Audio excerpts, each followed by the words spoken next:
There is a river in the American West that does something almost no other river on Earth is asked to do. It sustains tens of millions of people across an enormous sun-scorched region, watering their cities, growing their food, and filling their taps, and it does this in a place that is, by nature, a desert. This river is the reason great cities rose from the sand, the reason vast farmlands turned green in country that should be brown, the reason an entire civilization was able to plant itself in one of the driest corners of the continent. And now that river is shrinking, and the millions who depend on it have run headlong into a question they cannot answer. When there is not enough water for everyone, who loses it first? That single question has become one of the most bitter and intractable standoffs in the modern West. Because the river no longer carries enough water to satisfy all the promises that were made to all the people who depend on it. The math simply does not work anymore. Something has to give. Someone has to take less. And yet, after years of talks, negotiations, threats, and deadlines, the states and cities and farms that share this river cannot agree on who that someone should be. Everyone agrees there must be cuts. No one agrees to be the one cut. It is a slow-motion crisis of arithmetic and politics, and it hangs over the water supply of an entire region.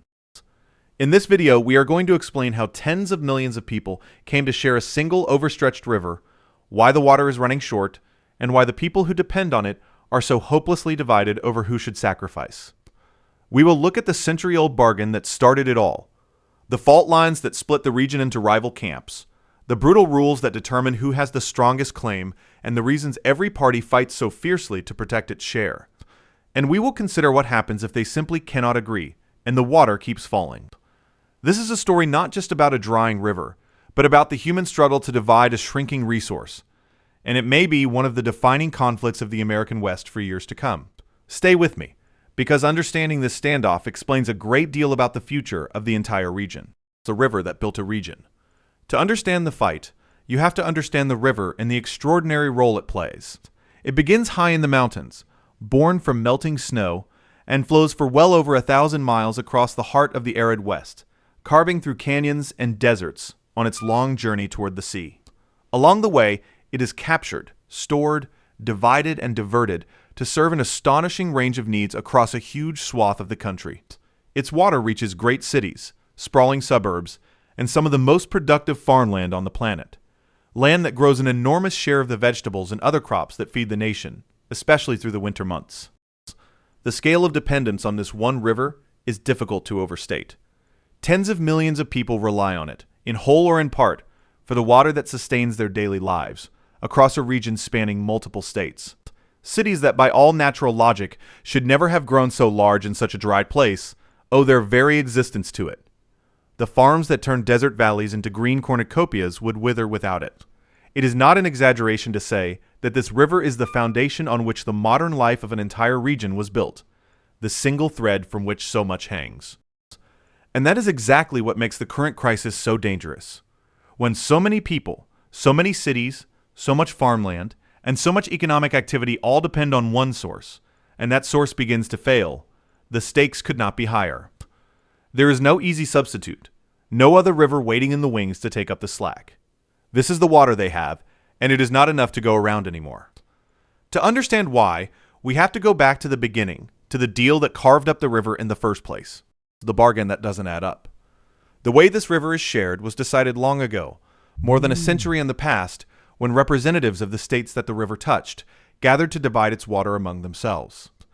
They drew up a great agreement, a foundational compact that split the river between an upper group of states, where the water originates, and a lower group where much of it is consumed, and set out how much each region would receive. On paper, it was a triumph of planning, a way to give every state certainty about its share, so that all of them could build and grow with confidence. But there was a catastrophic flaw hidden inside the agreement, and it is the root of everything that has followed. When the negotiators decided how much water to give each region, they based their calculations on measurements of the river taken during a stretch of unusually wet years. They assumed the river carried far more water, on average, than it actually does over the long run. In other words, they divided up more water than the river reliably holds. They promised more than the river could deliver. Every state planned its future around a share of a pie that was, in truth, smaller than they had been told. For a long time, this flaw stayed hidden. In wetter years, there was enough to go around, and great reservoirs built along the river stored the surplus, holding years of backup supply that could cover the dry spells. As long as those reservoirs stayed full, no one had to face the uncomfortable truth buried in the original math. The system could paper over the gap between what was promised and what the river actually provided. But that could only last as long as the savings held out. And then came the long, punishing drought. When the reservoirs emptied, beginning around the turn of the century, the region entered an extraordinarily long and severe dry period, one of the most intense stretches of drought in a very long time. Year after year, the snows that feed the river came up short. Warmer temperatures made things worse, drying out the landscape and causing more of the water to evaporate or soak into parched ground before it could ever reach the river. The flows dwindled, and the great reservoirs, the savings accounts that had hidden the fundamental imbalance for decades, began to drain.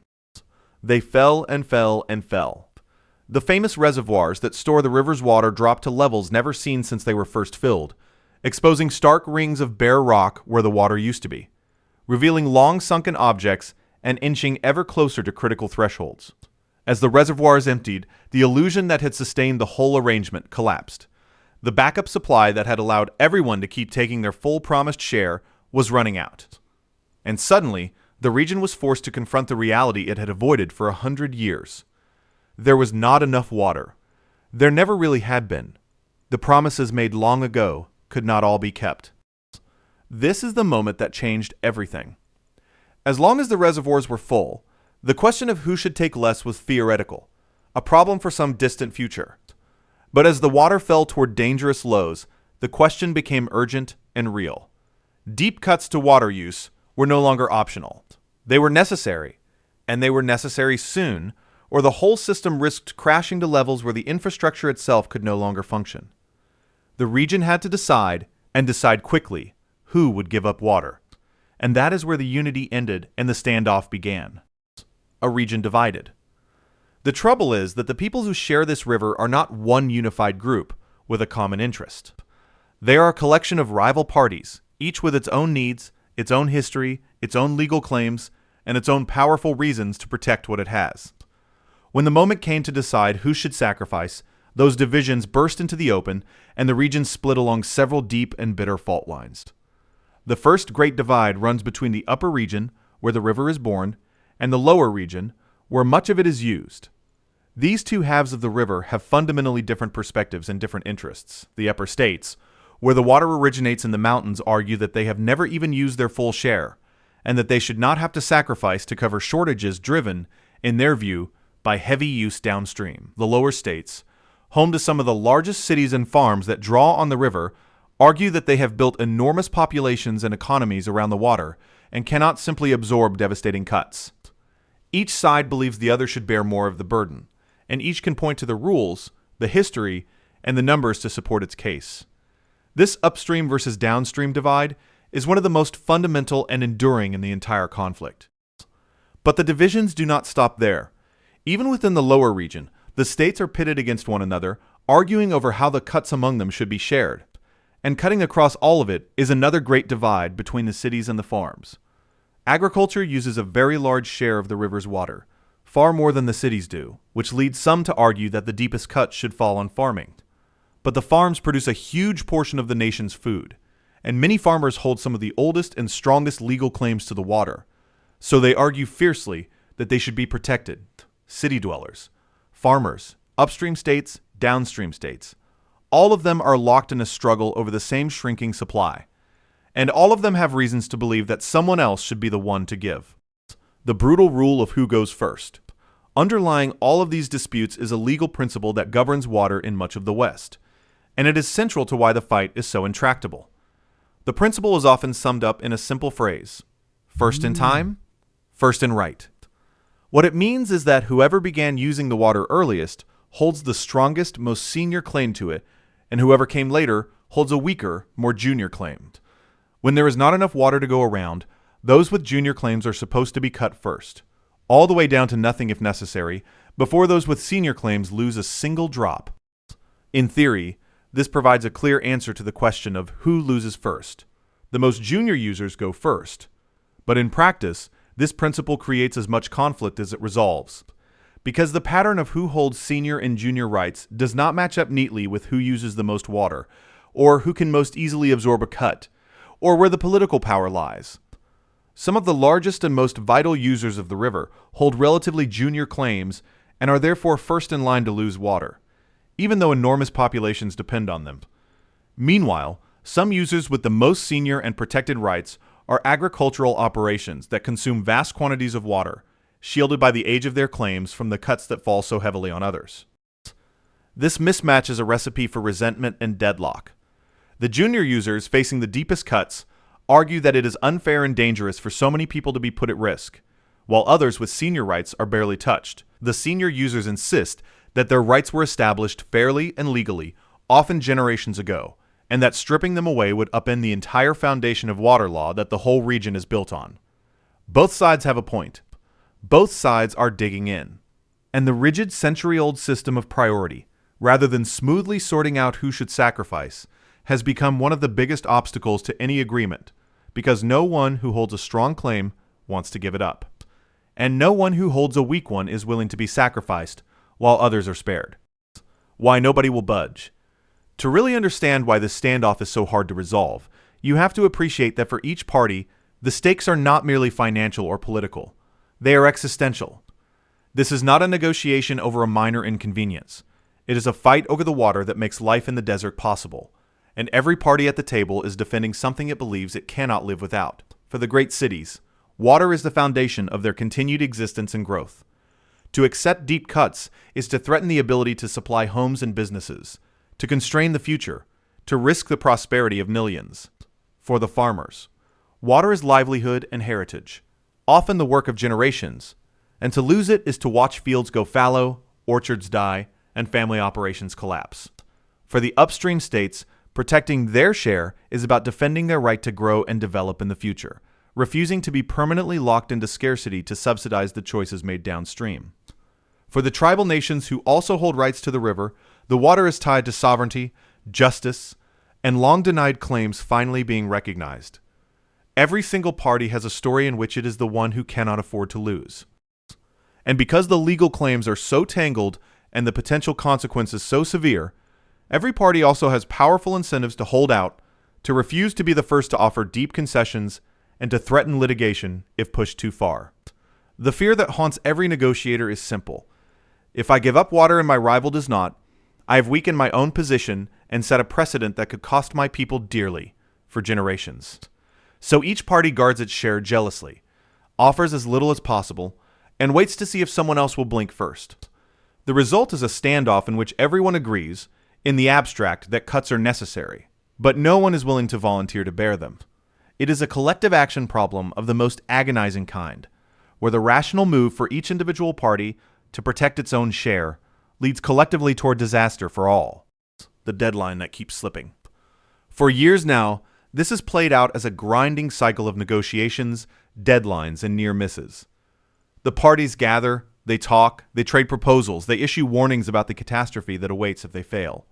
And then the deadlines arrive and pass, sometimes with a partial agreement, sometimes with the can simply kicked further down the road.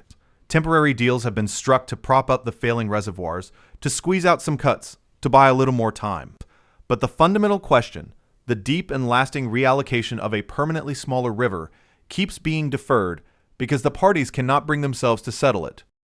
Hovering over all of this is the threat of outside intervention. If the states and users cannot agree among themselves, the federal government has the potential authority to step in and impose cuts, to make the painful decisions that the parties will not make for themselves. And beyond that looms the even more chaotic possibility of the courts, of lawsuits that could drag on for years and leave the fate of the river in the hands of judges. Almost everyone involved says they want to avoid these outcomes, to reach a negotiated solution rather than have one forced upon them. And yet the fear of a forced solution has still not been enough to overcome the deadlock, because each party would rather risk the uncertainty of intervention than voluntarily surrender its share. Occasionally, nature itself intervenes to relieve the pressure. A wetter winter, a bigger snowpack, and the reservoirs tick back up, easing the sense of crisis and taking some of the urgency out of the talks. But these reprieves are temporary, and everyone knows it. The long-term trend still points downward. The fundamental imbalance, the fact that the region has promised itself more water than the river reliably provides, has not gone away. Every wet year that relaxes the pressure also, in a sense, delays the reckoning, allowing the parties to avoid the hard decisions for a little longer. And so the deadline slips again, and the underlying crisis grows. What happens if they can't agree? So what happens if the standoff simply continues, if the parties keep failing to agree while the river keeps shrinking? The answer is sobering. If voluntary cuts are not enough, and the reservoirs keep falling, the water could drop to critically low levels where the ability to deliver it downstream, and even to generate the power that many depend on, comes under serious threat. At the most extreme, the system could approach a point where the great dams can no longer pass water effectively, a scenario that would be catastrophic for everyone downstream, sparing no one, senior or junior. In that scenario, the failure to agree does not protect anyone. It simply means that instead of managed, negotiated cuts shared according to some agreed plan, the region faces uncontrolled, chaotic shortages dictated by physics and emergency rather than by fairness or foresight. The very thing each party feared, losing its water, could come to pass anyway, but in a far more damaging and disorderly way, accompanied by legal chaos, economic disruption, and hardship for millions. This is the paradox at the heart of the standoff.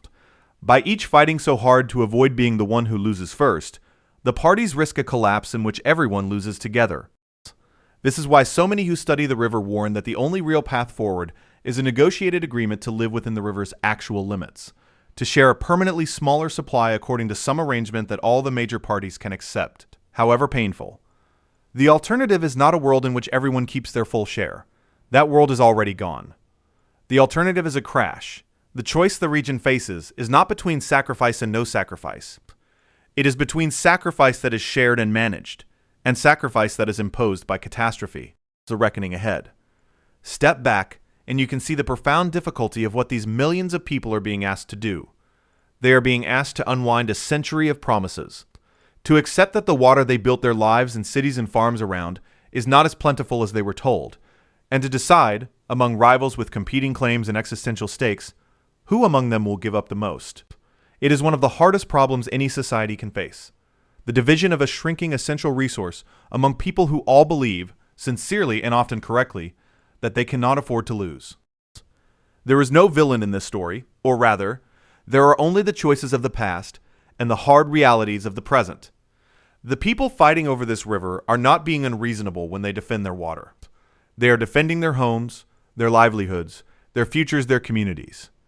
The tragedy is that the river cannot satisfy all of those legitimate needs at once, and so some of them must go unmet, and no one can agree whose. It is a conflict born not of malice, but of arithmetic, the simple, unforgiving fact that the promises exceed the supply.